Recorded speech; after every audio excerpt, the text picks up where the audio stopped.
మన ప్రభువును రక్షకుడైన యేసుక్రీస్తు నామములో మీ అందరికీ నా వందనాలు. ప్రస్తుతమున్న ఈ పరిస్థితులలో, ఈ సమాజంలో ఒక వ్యక్తి జీవించాలి అనంటే అతనికి కావాల్సింది ఏంటి అంటే ధైర్యం. ఎప్పుడు ఏం జరుగుతుందో తెలియదు, ఏ వైపు నుంచి ఏది వస్తుందో తెలియదు, ఏ రోగము వచ్చి ఇబ్బంది పెడుతుందో తెలియదు, ఏమైపోతుందో తెలియని పరిస్థితులలో మనము జీవిస్తూ ఉన్నాం. నిజమే కదా? అయితే ధైర్యాన్ని కలిగి ఉన్నారా? మీ అందరినీ ఒక ప్రశ్న అడగాలని ఆశపడుతున్నానండి. నీ ధైర్యానికి ఆధారం ఏంటి? ఈ కాలంలో ఎంతోమంది ధైర్యం కలిగి ఉన్నారు అనంటే వాళ్ళ ధైర్యానికి ఎన్నో విషయాల్ని ఆధారం చేసుకొని ఉన్నారండి. కొంతమంది తమకు ఉన్న స్థిర చరాస్తులను బట్టి ధైర్యంగా ఉంటారు. ఇంకొంతమంది తమ యొక్క వ్యాపారమును బట్టి, పనిని బట్టి ధైర్యంగా ఉంటారు. ఇంకొంతమంది తన చేతిలో ఉన్న డబ్బులను బట్టి ధైర్యంగా ఉంటారు. ఇంకొంతమంది తమకు కలిగి ఉన్న ఆరోగ్యాన్ని బట్టి ధైర్యంగా ఉన్నారు. మరికొంతమంది తమకు కలిగిన పరిచయములను బట్టి ధైర్యంగా ఉన్నారు. మరి నీ ధైర్యానికి ఆధారం ఏంటి? ఒక మనిషి తను ఎదుర్కొంటున్న పరిస్థితులన్నీ మంచిగా వెళ్తున్నాయి అన్నప్పుడు ధైర్యంగా ఉండగలుగుతాడు. తను చూస్తున్న ప్రతిదీ తనకు అనుకూలంగా ఉంది అనుకున్నప్పుడు ధైర్యంగా ఉండగలుగుతాడు. ఒక నెలకి సరిపడా సామానంతా ఇంట్లో ఉంది, ఇబ్బంది లేదు అనుకున్నప్పుడు ఒక గృహిణి ధైర్యంగా ఉంటుంది. నా అవసరాలకి కావలసిన ప్రతిదీ నేను కలిగి ఉన్నాను అన్న విషయము ఒక మనిషికి ధైర్యాన్ని కలిగిస్తుంది. అయితే ఇవన్నీ శాశ్వతమా? నువ్వు నమ్ముకుని ఉన్న ఈ విషయాలు, కారణాలు నీ ధైర్యాన్ని శాశ్వతంగా నిలపగలుగుతాయా? ఒక్కమారు పరిశీలించుకుంటారా?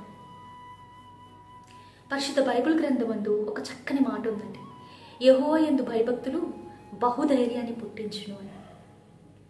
శాశ్వత కాలం వరకు నిలచ్చు దేవుడు, నిన్న నేడు నిరంతరము ఏకరీతిగా ఉండే దేవుని యందు భయభక్తులు కలిగి ఉన్నారే, ఆ భయభక్తులు మీకు ధైర్యాన్ని పుట్టిస్తుందా? బహుధైర్యాన్ని పుట్టిస్తుందంట దేవుని యందు భయభక్తులు. నిజమే కదా? నేను ఎదుర్కొంటున్న పరిస్థితి, సమస్య పెద్దదే అయి ఉండొచ్చు, కానీ నా పరిస్థితిని మార్చే దేవుని నేను కలిగి ఉన్నాను. నా పరిస్థితిలో నాకు ఎటువంటి హాని కలగకుండా నన్ను నడిపించే దేవుని నేను కలిగి ఉన్నాను. ఇటువంటి ధైర్యాన్ని మీరు కలిగి ఉన్నారా? ఇది ఎప్పుడు వస్తుందో తెలుసా? దేవుణ్ణి నీకు ఆధారంగా చేసుకున్నప్పుడు, దేవునికి భయభక్తులు కలిగి ఉన్నప్పుడు. అయితే నువ్వు ఎదుర్కొంటున్న ప్రతి చిన్న సమస్యలోను, ప్రతి చిన్న ఇబ్బందిలోను, నువ్వు ఎదుర్కొంటున్న, నీకు భయము కలుగు చేస్తున్న ఈ యొక్క పరిస్థితులలో నీ భక్తి నీకు ధైర్యం పుట్టించడం లేదా? ఎందుకు కృంగిపోతున్నావు? ఎందుకు చింతపడుతున్నావు? ప్రతి రాత్రి కన్నీరు విడుస్తూ నీ పరుపు తేలచేయుచున్నావు కదా? ఏడ్చి ఏడ్చి నీ కన్నులు గుంటలు పడుచున్నాయి కదా? నీ భక్తి నీకు ధైర్యం పుట్టించడం లేదా? పాలు తాగే చంటి బిడ్డ ఒక బిడ్డ ఉందండి. ఆ బిడ్డకి ప్రతి 2 గంటలకి ఆకలి వేస్తూ ఉంటుంది. అయితే అర్ధగంట ముందు ఇంకా నాకు ఆకలి వేస్తుంది, నా తల్లి రాదేమో, నాకు పాలు ఇవ్వదేమో, ఈ ఆకలి బాధతో నేను చనిపోతానేమో, ఇంకేమన్నా జరుగుతుందేమో అని ఆ బిడ్డ భయపడుతుందా? చింతిస్తుందా? తనకి తెలుసు తన తల్లి ఖచ్చితంగా తన ఆకలిని తీరుస్తుంది అని. ఒక చంటి బిడ్డ, ఏది తెలియని బిడ్డ, లోకమే ఎరుగని బిడ్డ, ఊహే ఇంకా రాని బిడ్డ తన తల్లి అంత విశ్వాసం ఉంచితే, నీ తల్లి నిన్ను విడిచినను, నీ తండ్రి నిన్ను విడిచినను, యెహోవా నిన్ను చేరదీయును అని వాక్యం చదువుతున్న నువ్వు దేవుని యందు విశ్వసిస్తున్నావా? నీ విశ్వాసం బలముగా ఉంటే ఎందుకు భయపడతావు? ఆ చంటి బిడ్డకి తన తల్లి మరచి పాలు ఇవ్వకపోయినా అది జరగొచ్చు, కానీ నిన్ను ప్రేమిస్తున్న నీ దేవుడు నిన్ను విడిచిపెట్టడం అనేది జరగదు. కీర్తనలు 27వ అధ్యాయాన్ని ఒకమారు మీరు చూసినట్లయితే దావీదు భక్తుడు చెప్తున్నారండి. మొదటి 3 వచనాలు మీరు చదవండి. యెహోవా నాకు వెలుగును, రక్షణ అయి ఉన్నాడు, నేను ఎవరికి భయపడదును. యెహోవా నా ప్రాణదుర్గము, ఎవరికి వెరుతును. నా శరీర మాంసము తినుటకై దుష్టులు నా మీదకి లేచినప్పుడు నన్ను బాధించు శత్రువులు నా మీదికి వచ్చినప్పుడు వారు త్రొట్టిల్లి కూలిరి. నాతో యుద్ధము చేయుటకు దండు దిగినను నా హృదయము భయపడదు. నా మీదకి యుద్ధము రేగినను దీనిలో నేను ధైర్యము విడువకుందును. దేనిని బట్టి దావీదు గారు అంత ధైర్యంగా ఉన్నారండి? తనతో ఉన్న యోధులను బట్ట. వీరు పరాక్రమశాలులు కదా, ఎంతో మందిని చంపిన వారు కదా.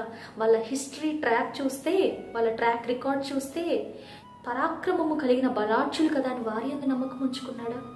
లేదా తన సొంత బలమందు దావీదు ఒక యోధుడు కదా, సింహాన్ని చీల్చానే, ఎలుగుబంటిని చీల్చానే, గొల్యాతును చంపానే, ఫిలిస్తీయులందరినీ చంపానే, ఎన్నో యుద్ధాలలో ఎంతో మందిని ఓడించానే, నా బలము సరిపోతుంది అని ఏమన్నా పడ్డాడా? కాదు కదా. తను భయభక్తులు ఉంచిన యెహోవా యందు నమ్మకం ఉంచాడు. ఆయన యందు భయభక్తులు ఉంచిన వారిని ఎవరిని కూడా ఆయన సిగ్గుపరిచేవారు కాదండి.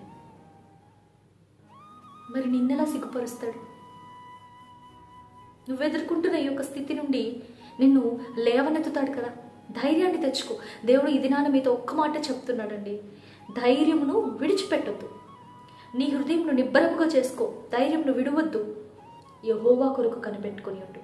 నీ దేవుని కొరకు నువ్వు కనిపెట్టుకో. దేవుడు నీ జీవితంలో కార్యం చేయబోతున్నాడు. భయపడకండి. ఎందుకంటే అశాశ్వతమైన దానిని మీకు ఆధారంగా చేసుకొని లేదు. దేవుని యందు భయభక్తులు కలిగి ఉన్నారు. ఆ భయభక్తులు మీకు ధైర్యాన్ని పుట్టిస్తాయి. ఆయన ఇచ్చిన పరిశుద్ధాత్మ భయమును కలిగించే ఆత్మ కాదు, దత్తపుత్రాత్మ. భయం ఎందుకు? ఇంకా దేవుడు మీతో ఉన్నాడు, మీలో ఉన్నాడు. మీ పరిస్థితిని ఎదుర్కొనేవాడు మీరు కాదు. 8వ అధ్యాయంలో రాయబడిందండి, కొందరు గుర్రములను బట్టి, కొందరు రథములను బట్టి అతిశయపడతారంట. మనమైతే మన దేవుడైన యెహోవా యందు అతిశయపడదుము.